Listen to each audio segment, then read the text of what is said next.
Shalom Sobat Maestro yang dikasihi Tuhan.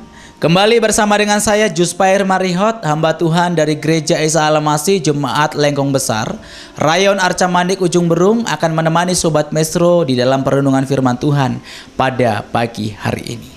Sobat Maestro yang dikasihi Tuhan, firman Tuhan yang akan kita baca pada hari ini tertulis di dalam Filipi pasal yang kedua ayat yang ke-8. Mari kita baca, kita lihat, kita perhatikan ayat ini. Dan dalam keadaan sebagai manusia, ia telah merendahkan dirinya dan taat sampai mati, bahkan sampai mati di kayu salib. Sobat Maestro yang dikasihi Tuhan, teladan daripada ketaatan yang paling sempurna yang kita kenal, yang kita ketahui adalah Tuhan Yesus Kristus. Yesus Kristus sebagai manusia, dia menunjukkan ketaatannya kepada Bapa begitu luar biasa. Bahkan dikatakan taat sampai mati di atas kayu salib. Dan ketika kita membaca kembali surat Filipi pasal yang kedua ayat yang ke-8 ini, Sobat Maestro yang dikasihi Tuhan, berbicara mengenai ketaatan, maka di situ dibutuhkan kerendahan hati. Dibutuhkan yang namanya kerendahan hati untuk kita menjadi orang yang taat. Sobat Maestro yang dikasihi Tuhan, apa itu kerendahan hati? Kerendahan hati adalah sikap yang mau merendahkan dirinya, yang mau mementingkan kepentingan orang lain daripada dirinya sendiri. Itu kerendahan hati. Rendah hati itu sulit, Sobat Maestro yang dikasihi Tuhan. Lebih gampang, lebih mudah untuk sombong. Untuk sombong tidak harus punya banyak modal. Untuk sombong tidak harus memakan banyak waktu, tidak. Tidak ada pelajaran untuk sombong. Semua orang bisa sombong dan banyak orang yang sombong saat ini. Tetapi Sobat Maestro yang dikasihi Tuhan, untuk kita taat, maka kita harus memiliki kerendahan hati. Itu yang dimiliki oleh Tuhan Yesus Kristus, sehingga dia dikatakan sebagai teladan ketaatan yang luar biasa. Yesus Kristus merendahkan dirinya. Kalau kita bisa lihat, seharusnya banyak alasan Tuhan Yesus untuk tidak datang ke dunia ini atau menolak perintah daripada Allah, melalaikan perintah daripada Bapa. Tetapi itu semua tidak dilakukan oleh Tuhan Yesus. Dan dia merendahkan dirinya untuk taat kepada Bapa.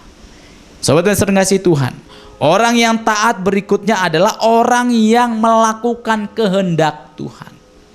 Yesus Kristus membuktikan hal itu. Yesus Kristus melakukan apa yang dikehendaki oleh Bapa. Satu kali Tuhan Yesus ketika diperhadapkan dengan cawan penderitaan, Yesus berkata, kalau bisa lalukanlah cawan ini. Tetapi dikatakan juga bahwa bukan kehendakku yang terjadi, tetapi kehendakmu lah yang jadi. Ini adalah satu ungkapan komitmen orang yang taat kepada Tuhan. Dibutuhkan satu kerinduan, satu komitmen untuk melakukan apa yang dikehendaki oleh Tuhan, bukan apa yang dikehendaki oleh manusia. Seringkali kita lebih memusingkan apa yang dikatakan oleh manusia.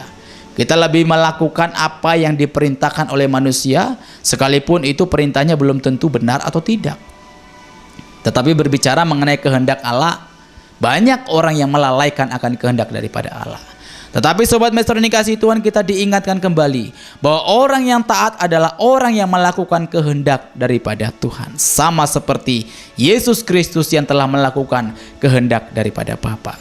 Berikutnya Sobat Maestro yang dikasihi Tuhan, ketika Tuhan Yesus mendapatkan perintah daripada Tuhan, dikatakan bahwa Tuhan Yesus mengerjakan perintah itu sampai dengan selesai. Jadi taat itu adalah mengerjakan sampai selesai. Tidak setengah-setengah, tidak melalaikan, tetapi mengerjakan sampai selesai. Ketika Tuhan mempercayakan pelayanan dalam kehidupan kita, maka kita harus mengerjakan itu dengan selesai. Kalau kita menjadi orang yang taat.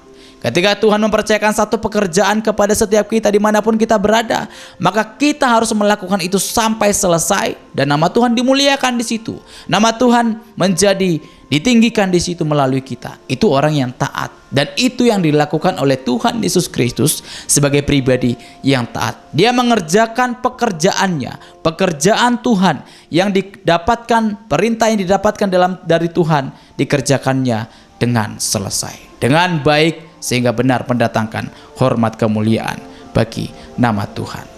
Dan berikutnya sobat Mesir dikasihi Tuhan, ketika kita melihat ketaatan daripada Tuhan Yesus, maka taat itu menghasilkan sesuatu yang baik.